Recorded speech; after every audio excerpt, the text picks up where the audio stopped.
Bueno, hermanos amados, es una alegría nuevamente compartir con ustedes. Si me pueden acompañar al libro de Primera de Samuel, capítulo 3.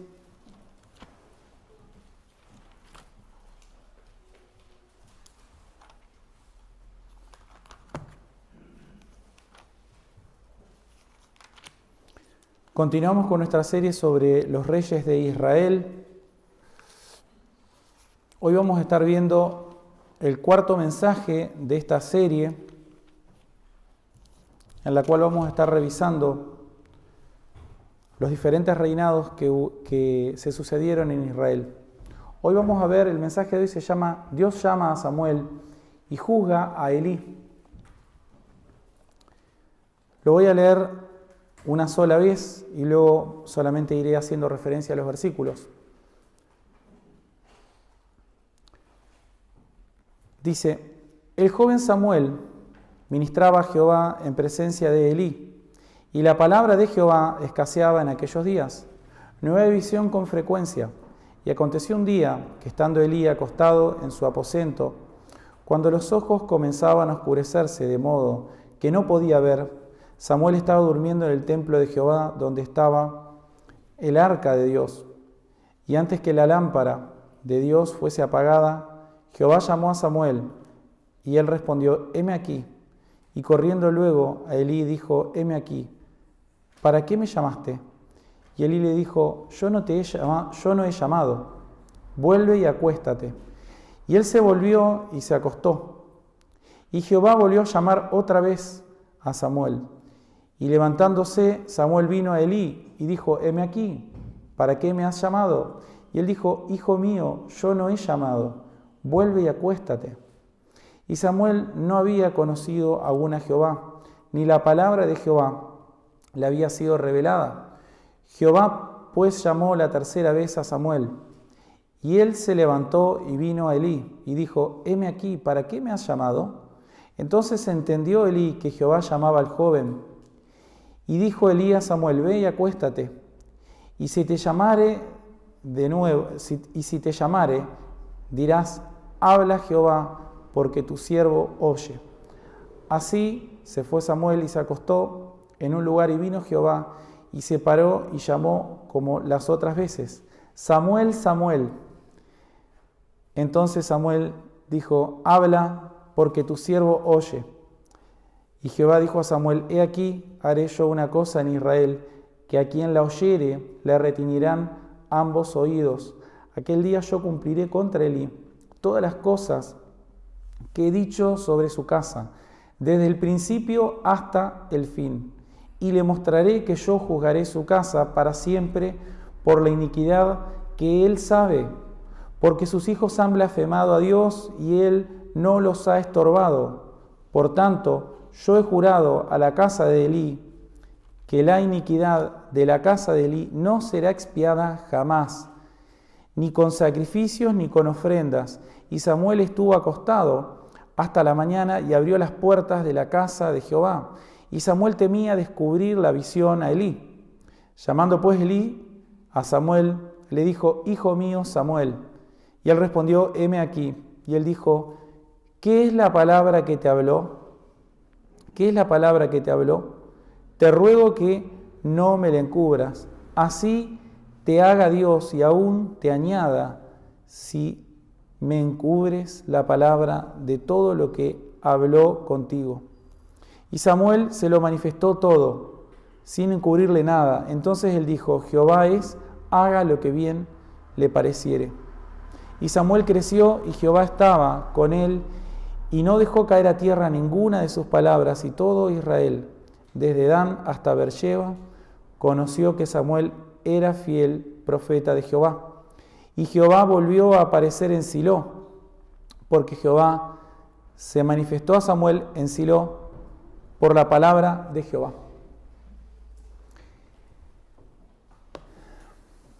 El texto que creo que resume mejor la idea del mensaje de hoy es el versículo 19, si lo pueden leer nuevamente conmigo. Y Samuel creció y Jehová estaba con él, y no dejó caer a tierra ninguna de sus palabras. Este texto que acabamos de leer tiene como principal protagonista no a Samuel, tampoco al sacerdote Elí, ni tampoco a los hijos de Elí. El principal protagonista de este texto o de esta historia es la palabra de Dios. Es Dios y su palabra. Él es el principal protagonista de toda esta historia. Todo lo que ocurre acá ocurre por causa de la palabra de Jehová. En el contexto que hemos estado mencionando anteriormente, venimos de 450 años de jueces, en los cuales la palabra de Jehová escaseaba.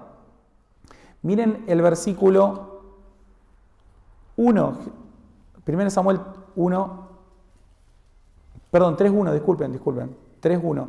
El joven Samuel ministraba a Jehová en presencia de Elí, y la palabra de Jehová escaseaba en aquellos días, no había visión con frecuencia. Lo primero que quiero que vamos a dividir este texto en tres partes. Desde el versículo 1 al 9 tenemos el llamado, desde los versículos 10 al 18 tenemos el mensaje que se da y las consecuencias que tiene, y por último del versículo 19 al 21 tenemos el aval de Dios. Ahora vamos a ver el llamado. Este llamado siempre tiene como protagonista a la palabra de Dios. Para ilustrarlo un poco, les cuento justamente una historia de esto, de cómo la palabra de Dios, cómo toda reforma verdadera es una reforma que ocurre por la palabra de Dios cuando es expuesta. Cuando la vida de una persona es reformada, cuando una sociedad es reformada, cuando el mundo fue reformado, es porque la palabra de Dios ha venido. Lo que cambió la historia de la humanidad es que la palabra de Dios, el Logos de Dios, se hizo carne en medio nuestro. Es la palabra de Dios lo que trae la luz luego de la oscuridad. El 18 de marzo de 1539, el cardenal Jacopo Sadoleto, obispo de Carpentras, en el sur de Francia, escribe una carta a los magistrados y ciudadanos de Ginebra. ¿Por qué les escribe? El propósito de Sadoleto era estratégico. Escribía a los ginebrinos para persuadirlos de que regresen a Roma. La carta de Sadoleto fue oportuna. Anteriormente, en abril de 1538, Juan Calvino y Guillermo Farel habían sido desterrados y exiliados del púlpito debido a conflictos con las autoridades civiles de Ginebra y con la reforma eclesiástica que ellos estaban llevando a cabo en esa ciudad. Era la oportunidad perfecta para hacer recapacitar a los ginebrinos de que tenían que volver a Roma. Sin embargo, el consejo que recibió la carta de Sadoleto, comprometido como estaba con la reforma protestante, luchó por encontrar un teólogo digno para responder a Sadoleto. Entonces la carta fue enviada a Berna, en Suiza, otra ciudad de Suiza, quien aseguró a los magistrados, quienes aseguraron en Berna a los magistrados de Ginebra que iban a encontrar un hombre preciso para la tarea. ¿Quién fue el escogido? Fue Calvino. Le pidieron a Calvino que responda a Jacopo Sadoleto. Y estas dos cartas reflejan justamente el debate central que ocurrió en la Reforma Protestante, que fue ¿quién tiene la autoridad? ¿Quién tiene la autoridad sobre la palabra de Dios? ¿Quién tiene, la última palabra? ¿La palabra de Dios o el magisterio de la Iglesia? Tipificado en el Papa. ¿Quién tiene la autoridad? ¿Es la Iglesia la que porta a la palabra de Dios, la que está encargada, por así decirlo, de resguardar la palabra de Dios? ¿O es la palabra de Dios la que sostiene la Iglesia? ¿Quién sostiene a quién? ¿Es la Iglesia de Cristo en la tierra la que sostiene la palabra de Dios? ¿O es la palabra de Dios la que sostiene a la Iglesia de Cristo en la tierra? Esa era la pregunta. Para Sadoleto la respuesta era obvia. ¿Cuál era? Es la Iglesia, por supuesto. Y por supuesto que si es la Iglesia, es también ¿quién? El Papa.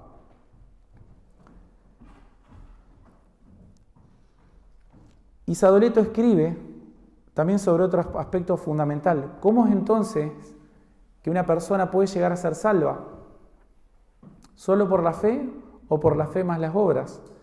Y él escribe, Sadoleto, en esa carta, digo que solo por fe no me refiero, como lo hacen estos inventores de novedades, a una mera credulidad y confianza en Dios, por lo cual, junto con el retiro de la caridad y los demás deberes de una mente cristiana, estoy persuadido de que en la cruz y la sangre de Cristo están todas mis faltas desconocidas. Es decir, en la cruz y en la sangre de Cristo todas mis faltas son, por así decirlo, perdonadas. Eso es lo que dice él. Esto en verdad es necesario y constituye el primer acceso que tenemos a Dios, pero no es suficiente. Él dice, la fe no es suficiente, termina diciendo. Calvino responde declarando la autoridad de las Escrituras por sobre la del Papa y luego habla de sola fide.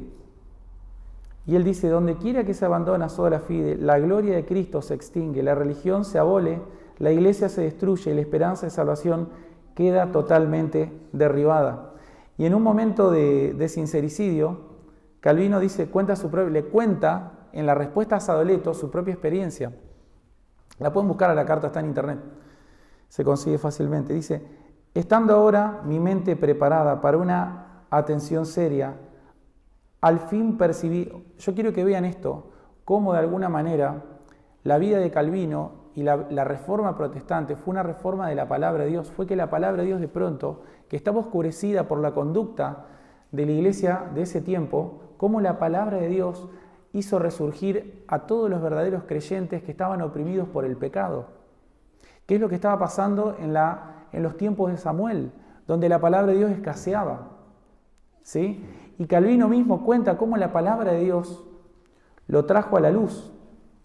Estando ahora mi mente preparada para una atención seria, al fin percibí, como si la luz hubiera irrumpido sobre mí, en qué posilga de error me había hundido y cuánta contaminación e impureza había contraído por ello. Asustado sobremanera por la miseria en que había caído y mucho más por la que me amenazaba ante la muerte eterna, yo, como por deber, me propuse como primera ocupación tomar tu camino, condenando mi vida pasada, no sin gemidos y lágrimas, y ahora, oh Señor, ¿qué le queda a un miserable como este, es decir, como él? Sino, en lugar de defensa, suplicarte fervientemente que no juzgues según sus méritos ese terrible abandono de tu palabra, de la cual, en tu maravillosa bondad, al fin me has librado. Luego, una frase famosa en Suiza que se va a acuñar en las monedas es post tenebras lux, es decir, luego de la luz, luego de las tinieblas, la luz de la palabra de Dios se encendió y trajo una reforma espiritual que hasta nuestros días ha llegado. Ahora, ¿qué es lo que nos enseña entonces el texto del día de hoy, amados hermanos? Y es lo siguiente: la palabra de Dios tiene que producir no solamente en nosotros un amor y un genuino deseo de seguir a Cristo, es decir, todos aquellos mandamientos positivos, todas aquellas cosas que queremos hacer por Dios, sino que tiene que haber sobre todo un aborrecimiento profundo, un odio sincero hacia el pecado. Nosotros hoy vivimos en un mundo, en una sociedad que quiere las bendiciones de Dios. Hay mucha gente que conoce la palabra de Dios de igual manera que Elí.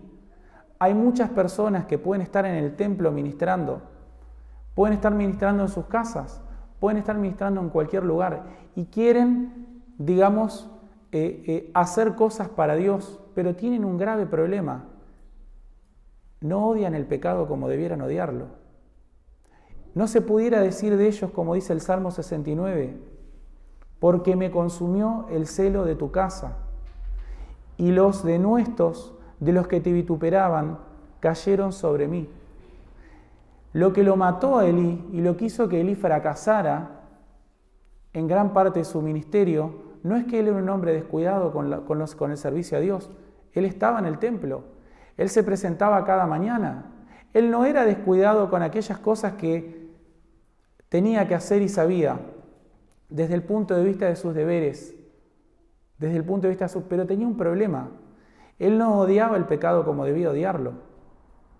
Él era condescendiente con el pecado de sus hijos, exactamente igual que muchos de nosotros. ¿Queremos hacer grandes cosas para Dios o no? Yo les pregunto, ¿vos querés hacer grandes cosas para Dios? Muchos de ustedes me van a decir que sí, pero te digo una cosa, ¿sabés lo que te va a detener? Que vos no odias el pecado como debes odiarlo. ¿Amás la justicia? Hacés muy bien, pero eso tiene otra cara, tenés que odiar el pecado. Tiene que ser un vituperio para tu corazón, tiene que haber un verdadero aborrecimiento hacia el pecado en tu vida. Y eso te hace enemistarte con la gente. ¿Se entiende por qué? Justamente las relaciones más profundas no las vas a poder poner en entredicho por causa de Cristo si no odias el pecado. Vas a intentar traerlos al redil de Cristo, ¿no? Intentar convencerlos, vengan al Señor, acérquense a Él. Pero no te vas a animar a reprenderlo, no te vas a animar a exhortarlo, no te vas a animar a poner una valla divisoria entre lo que está bien y lo que está mal, porque no odias el pecado como debieras odiarlo. Y eso que es cierto para con afuera también es cierto para con el adentro. No odiamos el pecado como debiéramos odiarlo. ¿Amamos la justicia? Por supuesto. Pero la santidad implica ¿qué cosa? Separación del pecado. Y no es una separación, decir, bueno, no, es un aborrecimiento, es construir una pared.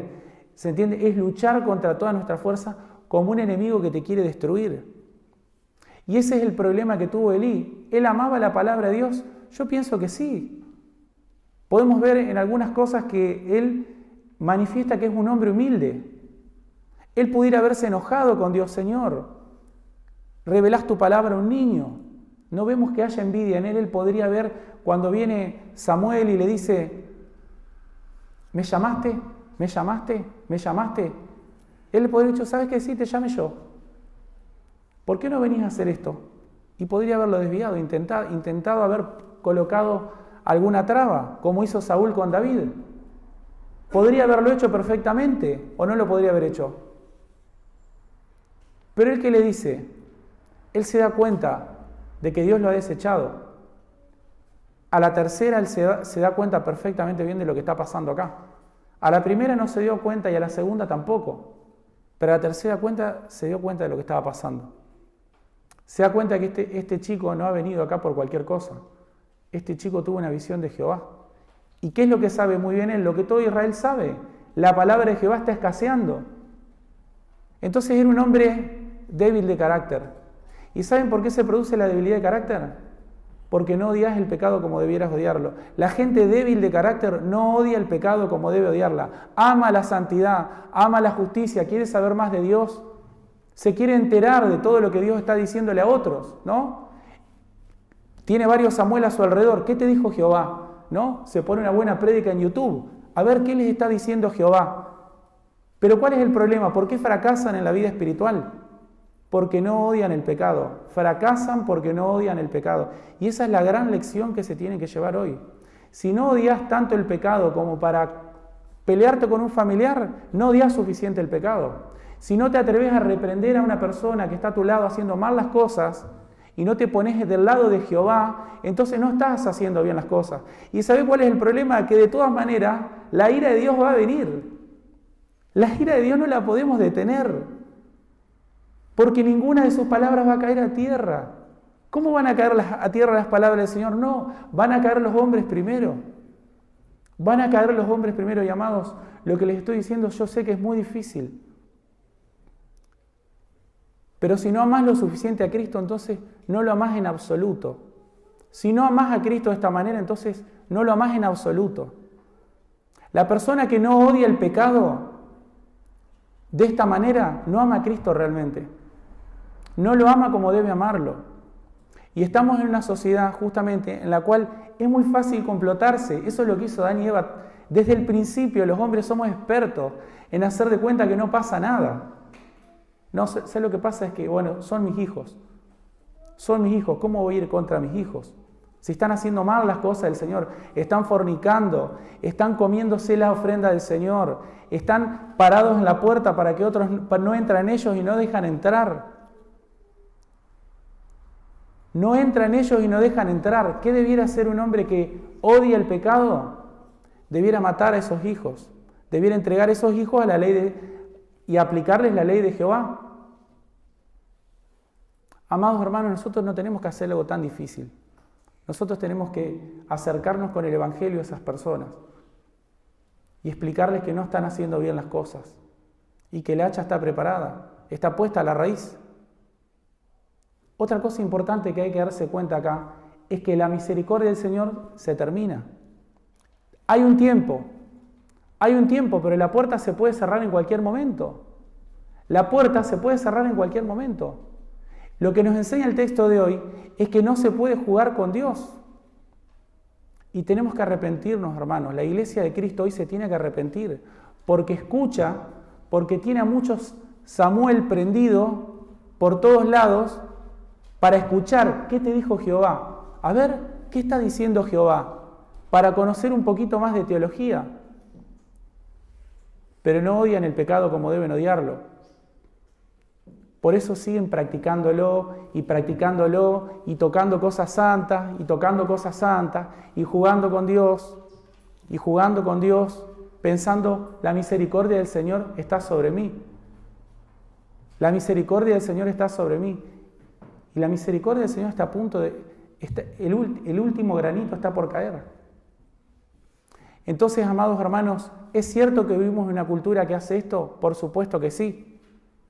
Pero les digo una cosa, Samuel también, y Jesús también, y los reformadores también. Entonces, amados hermanos, debemos pedirle al Señor que estas palabras del Salmo 69 sean una verdad en nuestra vida, porque me consumió el celo de tu casa. Imagínense Jesús pasando por el templo, ¿no?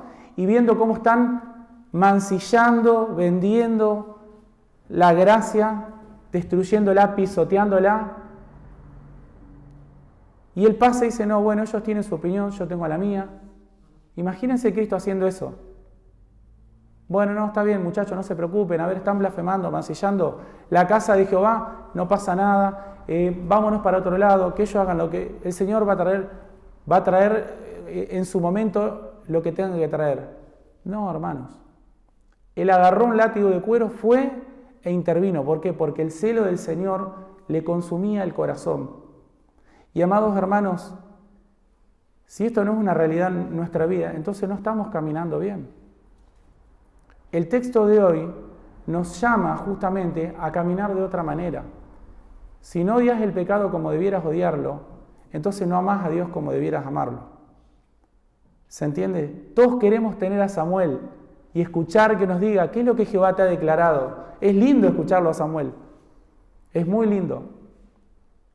Pero ¿saben lo que termina pasando? Un día va a venir Samuel y no te va a decir palabras agradables. Ya va a ser tarde.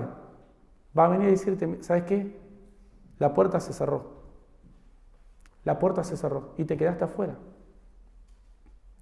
Entonces, amados hermanos, el texto de hoy nos llama a revisar nuestra forma de caminar, a revisar nuestro amor por Cristo, a escuchar una sola vez lo que ya sabes, porque no estamos hablando de una persona que no sabe lo que tiene que hacer, lo sabe perfectamente, como todos nosotros, como todos ustedes, como muchos de ustedes lo saben perfectamente. Pero la palabra del Señor nos escudriña y nos dice, mira, si te alías con cualquier pariente que está deshonrando a Dios y no haces nada al respecto, el celo de la casa de Jehová no te consume. Si te alías con cualquier amigo sin problema y vos estás viendo cómo el nombre del Señor está siendo mancillado y no haces nada, el celo de la casa de Jehová no te consume. Si lo estás viendo en tus hijos y no haces nada, el celo de la casa de Jehová no te consume.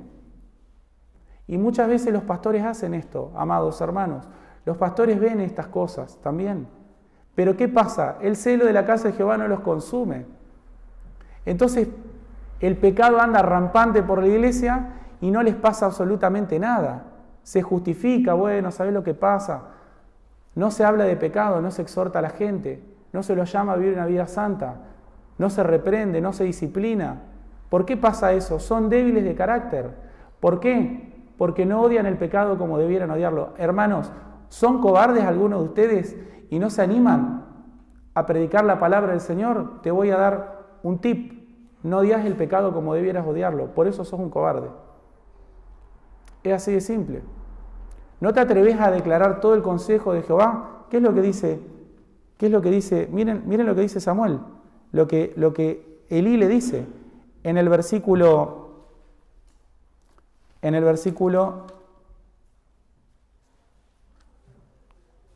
17. Y Elí dijo: ¿qué es la palabra que te habló? Te ruego que no. Primera de Samuel 3:17. ¿Qué es la palabra que te habló? Te ruego que no me la encubras. Y miren lo que dice acá. Así te haga Dios y aún te añada, si me encubres la palabra de todo lo que habló contigo. Amados, muchos de nosotros, muchos en esta iglesia, muchos en la iglesia cristiana, en esta generación, no tienen en cuenta esto. Aún te haga Jehová y aún te añada si encubres algo de lo que el Señor te ha dicho. Y muchos somos como Samuel a veces, muchos hemos sido como Samuel, pero esto no debe ser así. Esto no debe ser así porque el Señor, esto es una cosa bastante fuerte, lo que veremos al final. Pero muchas personas no se aperciben ante las advertencias que hace el Señor. Amados hermanos, teman de ocultar el pecado del otro, de la persona que camina a tu lado. Sean tus hijos, sea tu esposo, tu esposa, tu hermano, tu padre, quien sea, teman de hacer una cosa así. Hay que tener miedo de hacer una cosa así. ¿Por qué? Porque el que ama padre, madre, esposa, hermanos, hijos, más que a mí, no es digno de mí. No es digno de mí. Y esto es una advertencia, amados, que el Señor me ha hecho en su momento y constantemente me hace. Cada vez que intento callarme la palabra del Señor, cada vez que no quiero confrontar, quiero evitar el conflicto, lo quiero evitar. Pero la palabra del Señor internamente me acusa de que estoy reteniendo el consejo del Señor, de que estoy haciendo de cuenta que no ha pasado nada cuando ha pasado algo. Aunque nosotros no queramos enterarnos de que algo ha pasado, no se puede cambiar la realidad de lo que Dios ha visto, porque Él lo ve todo justamente. Y veremos esto, vamos a ir viéndolo justamente para sentir justamente esta necesidad, amados, y ver esta urgencia del texto. Miren el versículo, veamos de los versículos 1 al 8.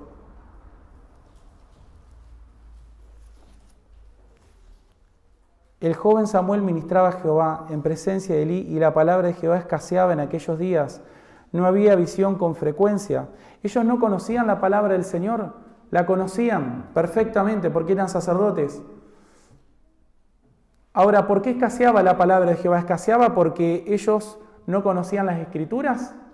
Miren que si ya estamos en Samuel, ¿qué es lo que tenemos en nuestras manos? Si yo fuera un buen judío de la época de Samuel, ¿qué tendría en mis manos? La Torá.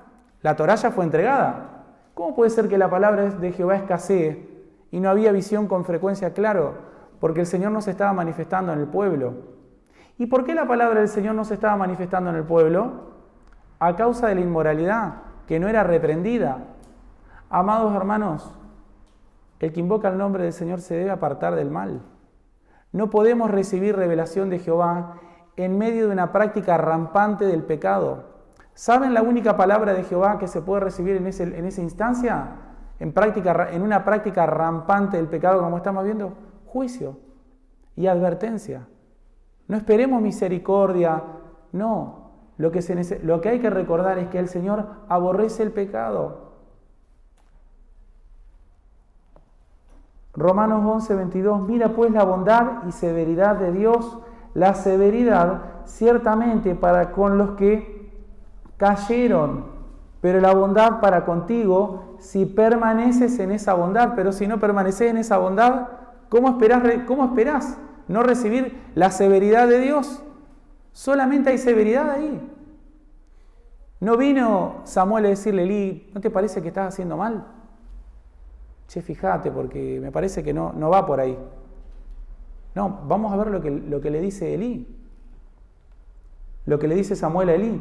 Entonces, la palabra de Jehová había sido oscurecida por causa de la corrupción espiritual de Elí y de sus hijos, que no estaba siendo refrenada. Hasta que un día, versículo 2, aconteció que estando Elí acostado, 1 Samuel 3:2, estaba acostado, versículo 4, Jehová llamó a Samuel y le respondió, heme aquí. Presten atención que solamente se menciona una vez el nombre. Cuando lo llama las primeras 3 veces, solamente vemos una vez la mención del nombre. Y hay un pasaje extraño aquí, versículo 7, y Samuel va las 3 veces a buscar a Elí, al sacerdote.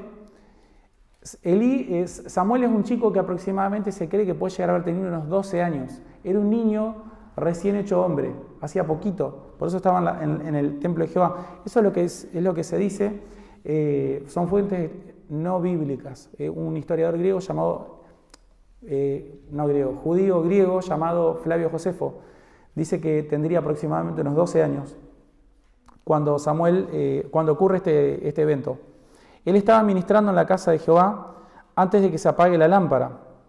Justamente lo que pudiera ser este texto, justamente una referencia espiritual, porque si el sacerdote está dentro del templo, justamente es para que no se apague la lámpara. Entonces posiblemente el hecho de que se mencione hasta antes de que se apague la lámpara, en realidad sea una referencia espiritual. Entonces, y miren el versículo 7, y Samuel no había conocido aún a Jehová. Esa palabra es de donde en el griego, en el Nuevo Testamento, es ginosco, que significa conocer por experiencia. Samuel era alguien que conocía la palabra del Señor, conocía los ritos, estaba ministrando en el templo, pero no había nacido de nuevo todavía. Y hay una doble cláusula, ahí miren, 7, y Samuel no había conocido aún a Jehová, ni la palabra de Jehová le había sido revelada. Y esta idea justamente de no le había sido revelada es la idea de una tapa que todavía no ha sido quitada. Es decir, una doble cláusula mostrando que Samuel era alguien informado de Dios, pero que todavía no estaba convertido, no había nacido de nuevo. Pero hay varias cosas interesantes de él, que aunque él era así, no había nacido de nuevo, lo poquito que sabía lo aplicaba. Y otra cosa interesante de Samuel es que él se somete a las autoridades que Dios ha dado. Esa es otra característica particular. ¿Cuál es el problema que tenías Elí? Elí no tiene otra autoridad a la que rendirle cuentas más que a Dios mismo. ¿Sí? Posiblemente esta haya sido alguna actitud, la actitud de su propio corazón, seguramente. Estas cosas no pasan de un día para el otro. Es decir, tiene que pasar mucha agua bajo el puente hasta que una persona ya forja ese carácter, ¿no? Un carácter. ¿Y cuál sería ese carácter? Bueno, la típica persona de que, como no le rinde cuentas a nadie, tampoco exige cuentas a nadie. Amados hermanos, eso es una cosa muy, muy común, que también tiene que ver con el no odiar el pecado. Cuando una persona no odia mucho el pecado, no odia el pecado, quiere hacer las cosas bien y ama la palabra de Dios y quiere escuchar la palabra de Dios. Pero cuando una persona no odia realmente el pecado, no lo combate realmente, entonces tampoco lo confiesa absolutamente a nadie, no rinde cuentas a nadie. ¿Por qué? Porque no vaya a ser que me reprendan. Entonces, ¿pero cuál es el problema? Es una moneda de dos caras. La persona que no rinde cuentas a nadie, tampoco va a exigirle cuentas a nadie. Entonces es un pastor que no va a rendir cuentas y no exigir cuentas, es un padre que no rinde cuentas y no exige cuentas, es un jefe que no rinde cuentas y no exige cuentas. Es decir, una actitud necesariamente te va a llevar a la otra. ¿Se entiende? Por eso no hay forma de que una persona que no lucha realmente con sus pecados le pida cuentas a otro, no lo va a hacer jamás. porque no vaya a ser que me pregunte si yo también estoy mirando pornografía. No vaya a ser que me pregunte si yo también estoy luchando con la lujuria. ¿Por qué no le rendís cuentas por qué no le exigís cuentas a nadie? Porque tampoco las querés rendir. ¿Y por qué no haces eso? Porque en el fondo no hay un verdadero odio hacia el pecado. Por eso tampoco lo veo al otro haciendo lo malo. ¿Y qué me voy a acercar a decirle? ¿Qué estás haciendo si yo también lo hago? ¿Sí? Es como el apóstol Pablo dice, ¿no? Al final de todo, en la carta a los Romanos, dice, se me fue el texto, Romanos 2:21, tú pues que enseñas a otro, ¿no te enseñas a ti mismo? Tú pues que enseñas a otro, nunca van a ver una persona preguntándote por tu santidad que él no esté luchando por su santidad. Cuando una persona te pregunta cómo estás en Cristo, es porque él está interesado en eso. ¿Por qué? Porque odia el pecado y ama al Señor. Te va a venir a preguntar, ¿cómo estás caminando? ¿Qué estás haciendo? Contame un poco. Es medio metido ese. Pero ¿qué es lo que pasa? Aborrece el pecado. Lo persigue en todos los lugares en donde lo ve. ¿Está? No se lo permite al esposo, a la esposa, a los hijos, al pastor. No se lo permite a nadie. Lo odia en todo lugar en el que lo ve. Lo ve en el mundo y lo odia. Lo ve en la iglesia y lo odia. Lo ve en su propia vida y lo odia. Lo ve en la esposa, lo odia. Lo ve en los hijos, lo odia. Lo va a perseguir hasta abajo de la cama. Porque no le da lo mismo. ¿Está? Justamente es así. Una cosa te lleva a la otra.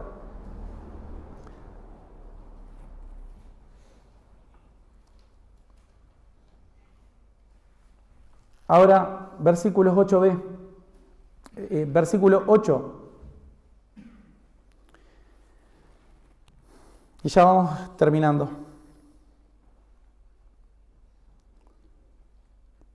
Dice, Jehová pues le llamó la tercera vez a Samuel, y él se levantó y vino Elí y dijo, heme aquí, ¿para qué me has llamado? Entonces entendió Elí que Jehová le había llamado. Y Elí dijo a Samuel, ve, miren, esto es interesante, la actitud, acá esto es lo que a mí me demuestra que Elí es un cristiano verdadero.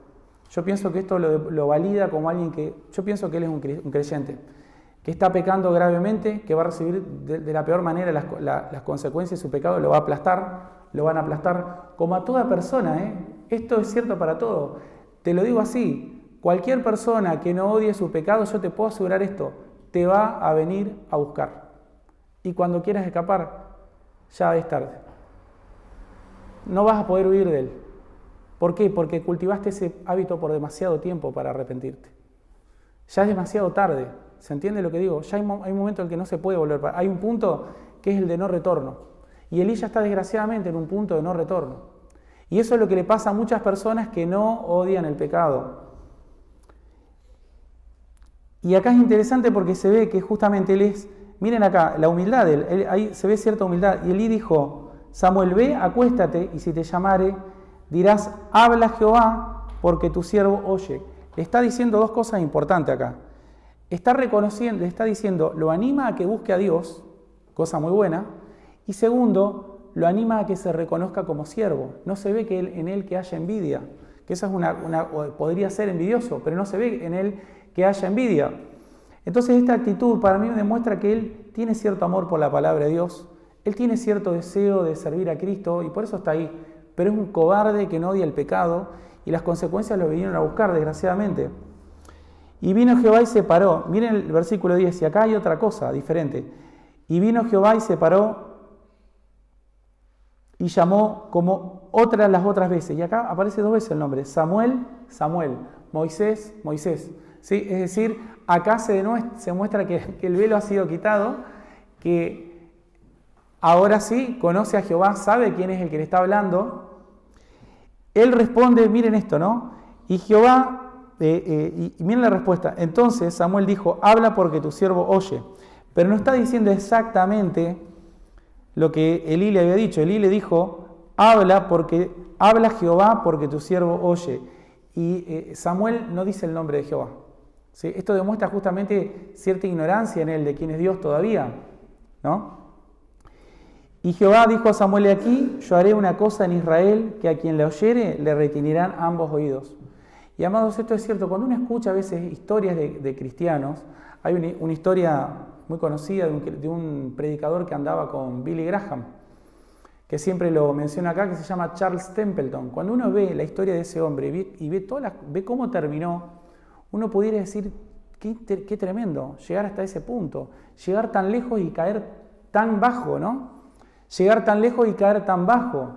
Justamente eso ocurre, nuevamente, son las consecuencias. Cuando vemos la vida de un cristiano que explota, que destruye, se destruye en 1000 pedazos, bueno, hay un problema ahí. Esa persona, les puedo decir una cosa seguro, no sé ninguno de los detalles, pero una cosa la sé. Esa persona no odiaba el pecado como debió odiarlo. Y por eso su casa se derrumbó. Por eso su casa se vino abajo.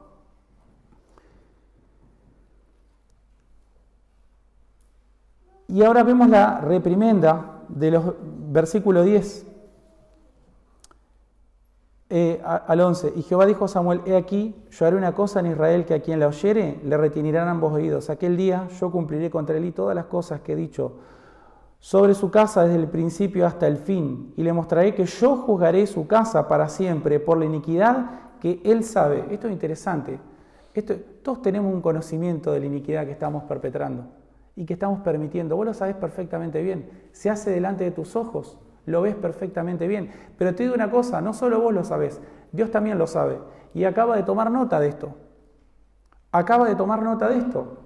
¿Y cuál es el tema? Que si no hay arrepentimiento, bueno, va a caer sobre tu cabeza. Va a caer sobre tu cabeza. No, pero yo soy un cristiano, no me va a caer sobre mi cabeza. Te aseguro una cosa, te va a caer sobre tu cabeza. Si no permaneces en la bondad, vas a experimentar la severidad de Dios. La vas a experimentar.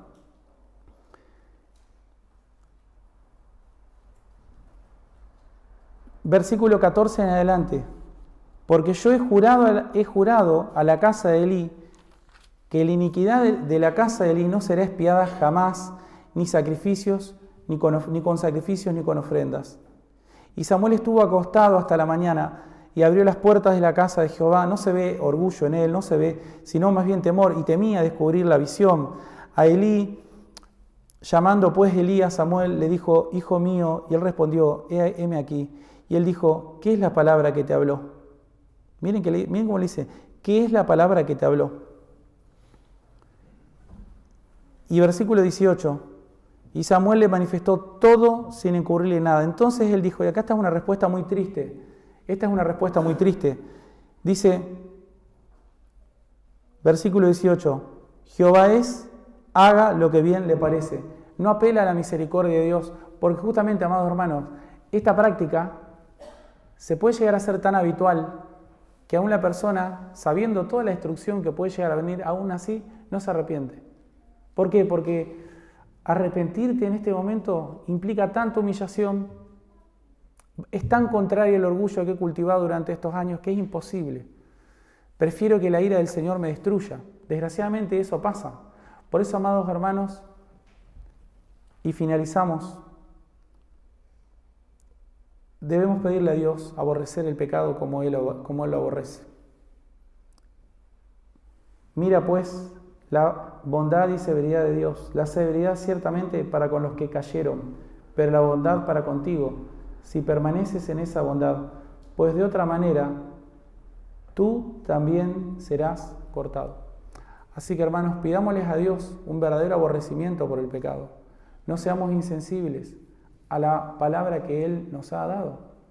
No debemos permitirle a nadie el pecado. Al que menos debemos permitírselo es a nosotros mismos. A nadie. Un cristiano que ve el mal y no lo reprende, no está obrando como un cristiano. Una persona que se complota para ocultar el mal, un pastor que ve el mal en la iglesia y no hace nada, está pecando contra Dios. ¿Sí? Eso demuestra el carácter de un hombre o de una mujer de Dios, el aborrecimiento del pecado. Porque esa es la parte más difícil. Todos amamos la consolación, ¿no? Todos queremos ser consolados. Tal vez en este momento algunos de nosotros necesitamos mucho consuelo de parte de Dios. Pero les digo una cosa, el Señor es equilibrado en todas estas cosas y hay advertencias y advertencias muy severas. Debemos pedirles al Señor aborrecer el pecado, amados hermanos, porque este mundo lo ama Y los cristianos tibios lo adoran, lo ocultan, lo justifican y hacen cualquier cosa. Pero nosotros debemos odiar el pecado y toda especie de mal.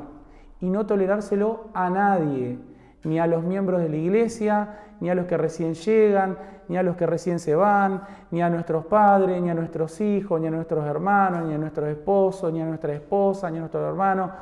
¿Por qué? Porque eso es lo que el Señor ha determinado. Todo el que intente trocar, cambiar ese orden, el Señor dijo, no son dignos de mí. Pidámosle al Señor que nos ayude en esta tarea imposible desde el punto de vista humano, pero obligatoria desde el punto de vista de la fe. Terminamos con una oración. Padre nuestro que estás en el cielo, Señor, ciertamente tu palabra me ha confrontado en esta semana y pienso que tal vez a estos hermanos también los ha confrontado. Oh Señor, deseamos aborrecer el pecado en cada circunstancia de nuestra vida. Tu palabra nos muestra que la maldad no será impune y que es un acto de misericordia reprender a nuestros seres queridos a tiempo. Ayúdanos, Señor, porque muchas veces hemos sido cobardes, muchas veces nos ha faltado fe. No hemos guardado la dignidad como debió haber sido. Pero este mensaje nos da la oportunidad otra vez de emprender esta tarea, de no dejarnos caer de esta dignidad y de este llamado. Te damos, Señor, toda la gloria y la honra en el nombre de Jesús. Amén.